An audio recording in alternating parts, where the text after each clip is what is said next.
I was working on a school project when I felt my bed shift a little bit. I looked under my bed.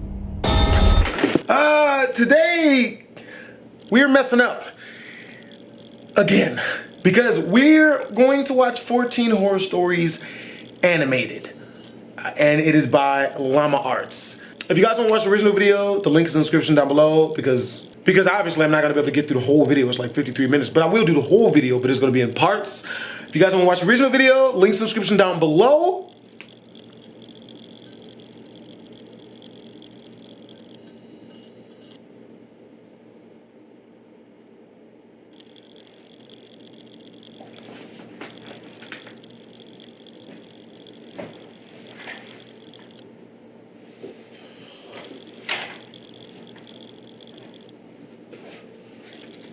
This is like the worst place to watch scary stuff at. I swear to God, this house is God.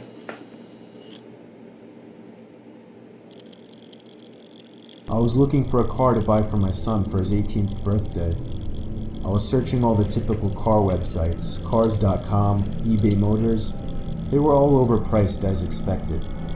Craigslist was the only place to find an actual deal. About a week into my search, I found an 03 Toyota Camry.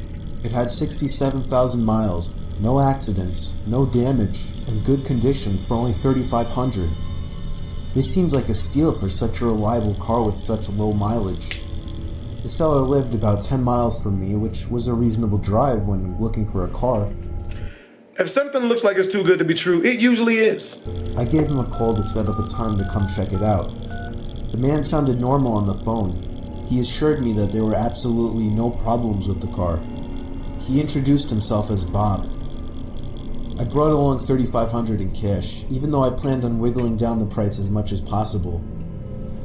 I pulled up the dirt road to Bob's property about 15 minutes early. It was a tiny little house with a decent-sized property, only because I was a bit far from the nearest neighbors. The garage was open, so I walked over to see if anybody was inside, but except for an unusual amount of car parts, it was empty. Hell no! The car was nowhere in sight. The only car on the property was an old pickup truck.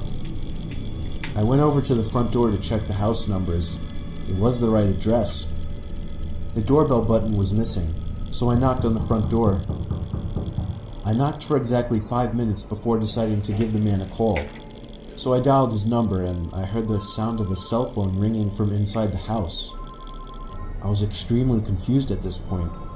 Now I knew I had the right house. Okay, yeah, that's the part where you run. I don't know, man. I'm skittish. You feel me? A skeet. I get the hell out on that one. Nope. I didn't understand why, if he was home, why he wasn't answering. Nope. I decided I had to take a peek through one of the windows to see if anybody was inside. Exact opposite of what you should do. Peering through the glass, I couldn't really see much as it was pretty dark inside the house. I saw a very old-fashioned dining room set, but across from that, I saw somebody standing at the back door of the house, staring outside. I figured that must have been Bob, so I knocked on the window, but he didn't even move. There was no gate or anything to the backyard. It was just a wide open yard since this wasn't a rural area. I simply walked around the house to the backyard. No. I didn't understand how he couldn't hear me. No. When I got to the back door, I made a shocking realization. The figure standing by the door was a taxidermied human being. I ran straight back the way I came and back to my car. I looked up one last time before driving off. The blinds to the window I had peeked into had been shut, but I could see two of the blinds bent open. Somebody was at that window watching me. You can probably guess I had the gas pedal to the floor the whole way home. The whole situation still makes no sense. All the car parts, the fact that there was no Toyota Camry, the taxidermied human being. The fact that there was no car there leads me to believe that whoever that man wasn't planning on selling me anything. And that also leads to the disturbing thought that I was very close to becoming a lifeless statue staring out that man's back door.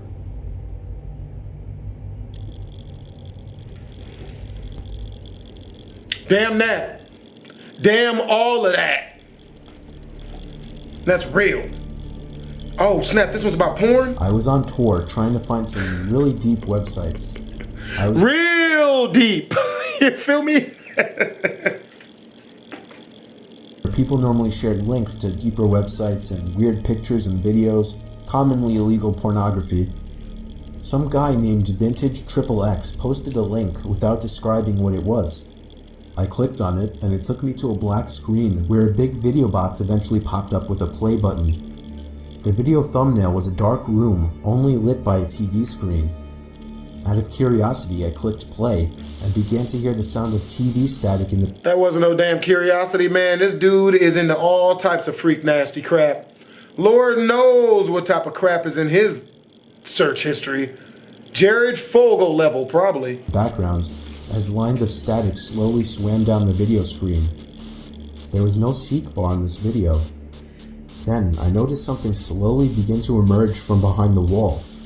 It was a figure dressed in all black with some kind of black mask on as well. I started to suspect it was a jump scare video, and I thought I was right when the figure leaped out and ran to the screen in less than a second. It still got me even though I was expecting it, but then it got strange. The person had their face in front of the screen, slowly moving around as if he could see me and was observing me. Then I heard a crackly, demonic voice say something. It came from the video. It repeated itself, and I could make the phrase out to be, "Ask me something."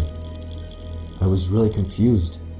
I tried typing something, but there was nowhere to enter text. Then he said, "No, not the keyboard.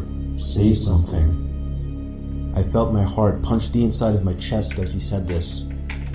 I opened my mouth and mumbled the words, "You can hear me?"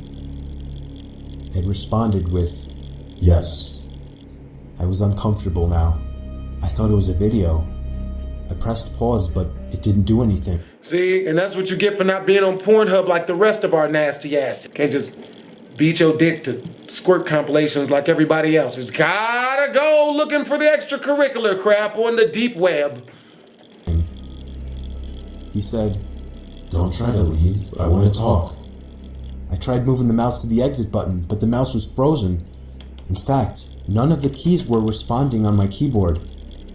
There was a long moment of silence before my webcam began flashing as if it were on, and my face popped up on the screen. "There, I got a picture of you now. Now just hang on while I get your address, and then we can meet." I started to panic, smashing every key on the keyboard, spazzing the mouse, but it did nothing. I had my finger on the power button, but it also didn't do anything. The computer wouldn't turn off. The voice was saying crazy things like, "You're stuck here. I will find you. Don't even bother." I snatched the screwdriver sitting on my desk, unscrewed the 4 screws on the bottom of my laptop, and took out the battery. The computer finally turned off. I was gasping for air as if I just ran a marathon. My heart was pounding 5 times as fast as it should have. I have since left my laptop off after that, and have resorted to using my desktop as my main computer. I'm sure by now nothing will happen. He definitely didn't have enough time to get my address. It was very common for me to be home alone at night, as I only lived with my dad, and his shifts would constantly shift from days to nights. This happened around the time my dad was doing night shifts. I would stay up really late on these nights watching movies. It's always taken me a long time to fall asleep, so after turning off the TV to go to sleep, I probably laid there for a good half hour. Then I heard a toy fall over in my toy closet. It was nothing too suspicious, but it still creeped me out. But then the doorknob to my closet started to wiggle, until finally unlocking the door. I hid under my covers, not making a sound. Nigga, you 12 years old and you ain't got a pistol? Come on, son! It was strangely quiet for a good 2 minutes, so I finally peeked my head out of the covers. There was a figure standing next to my bed, looking down at me. I screamed at the top of my lungs.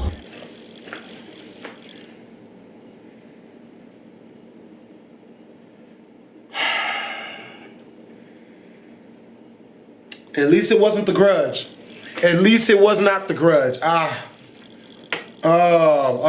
It's just the dude from Fallout 4. That's, oh. And began hugging the wall behind me. The figure looked out the window and then just walked away out of the room. I stayed in that position for like an hour before checking if he was really gone. The front door was left wide open, so it seemed he had left. I didn't get a minute of sleep that night. You think? You think? This story is from the point of view of a 16-year-old girl.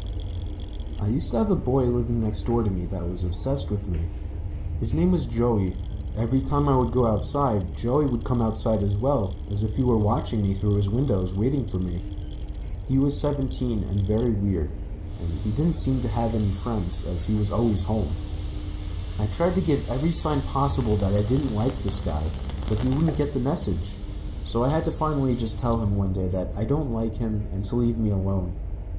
The look on his face that day is something that won't leave me. It was the kind of angry look a toddler gives their parents when they can't have a toy. Coming from a 17-year-old, that's much more disturbing. One night, my parents left me to watch the house. I was working on a school project when I felt my bed shift a little bit. I looked under my bed.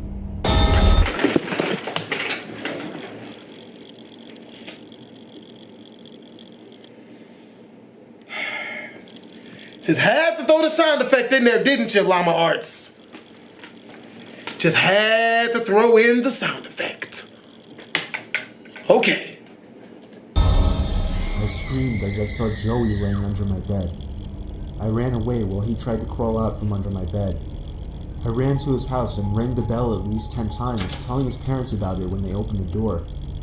Joey never came out of my house, so I called the police. His parents begged me not to, but I ignored them. The police found him still in my room and arrested him.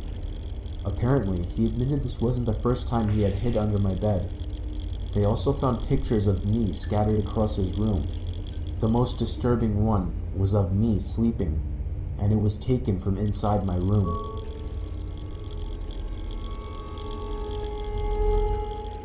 See, and dudes wonder why females don't mess with weird dudes. Like, if you're not a social dude, if you're not, you know what I mean? Like, you ain't got that, you know what I mean? A little bit of about you. Females just won't even get close to your penis. And that's real. And there's nothing bad about that. Working the night shift always sucked. I work in an office building and would constantly do the night shift since it was the only time it would work out for me. I was just about always the only person on the floor I worked on, possibly in the whole building. There would always be a kind of eerie feeling to being in such a big building with most of the lights out and absolutely no one around. Not me. But on the upside, it was peaceful and less stressful, and I was able to get a lot of work done. Damn that. There was this one night though. It was a Friday night, around 2 in the morning. I was typing away on my keyboard when I heard a noise from outside my cubicle. It sounded like just a random crack from the walls or something. It's unusual in this building, but I didn't get too concerned about it. I resumed typing away and was once again interrupted by a sound. This time, the sound of a computer starting up. It caught me off guard. I was sure nobody else was working the night shift. I stood up on my chair to get a view over the cubicle walls. The glare of a computer screen in the dark was visible in a cubicle on the opposite side of the room. Then I did something stupid, something I regret. I asked if there was anybody there in a yell, hoping to get an answer from a fellow employee. Way to give away your location. That makes sense. But instead, I saw the glaring light of the computer monitor across the room turn off, and there was once again nothing but darkness on that side of the room. I started getting nervous. I turned off the lamp and computer screen so that I wouldn't give away my position to whoever that was. Smart. I crouched down and tiptoed out across to a nearby cubicle. There was just utter silence. I sat waiting for something to happen for God knows how long, but I eventually decided the coast was clear. I tiptoed down past all the cubicles until I reached the opening near the exit door to the stairs and elevators, and that's when I realized that my fearful suspicion was true. There was a man crouched down behind a plant in the corner of the room, dressed in all black. I felt my heart sink as I noticed him, but it didn't seem like he knew that I noticed him. I turned back to the stairway door. There was no way I was going to wait for the elevator and take a chance. I casually opened the door and closed it behind me, proceeding to walk down the stairs. After making it down about 2 flights of stairs, I heard the door above me push open aggressively, followed by manic, echoing footsteps coming fast down the stairs. I raced down the stairs, running as fast as I could, all while the footsteps above me were getting louder. I finally made it to the first floor, raced through the lobby, and out the front door. Whoever was in there didn't follow me. I immediately called the cops, along with one of my bosses. My boss said no one was scheduled to work except for me. The cops scanned the place from top to bottom.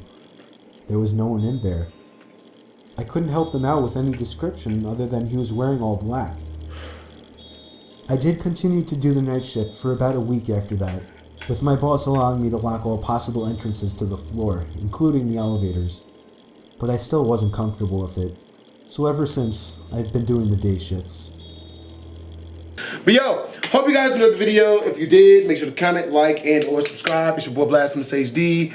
I do believe I saw these like a year and some change ago, like when they first came out, but I don't remember any of them, and I definitely don't remember any of the freaking jump scares.